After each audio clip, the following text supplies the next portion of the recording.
you know, pag hindi ko kasi ginawa yung ginawa ko sa Davao, isasakripisyo ko yung mga bata at isasakripisyo ko yung mga tao and yung pag-progress ng syudad. If I allow the criminals noon, kidnapping dito, kidnapping doon, druga dito, druga noon, magulo ang syudad. Yun ang sitwasyon. Nung pumasok ako ng mayor, nag-warning ako. At ang warning ko talaga ganito, huwag mong gawin yan kasi papatayin kita.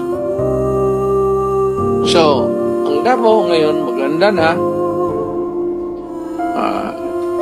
Tapos naman sila lahat. Napatay naman. Wala naman siguro maragdag.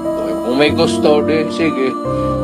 Alam mo, it's a matter of yung karakter, iyo yan. Yung karakter ko akin.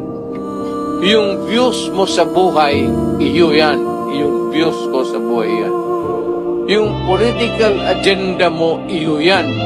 Meron akong political agenda. Kanya-kanya tayo filosofiya pagtingin sa buhay. Kaya, na-timingan mo lang na kung ako ganito ang utak ko, yung masasamang tao, pasensya. But foremost is really, I protect the innocent at saka yung taong bayan.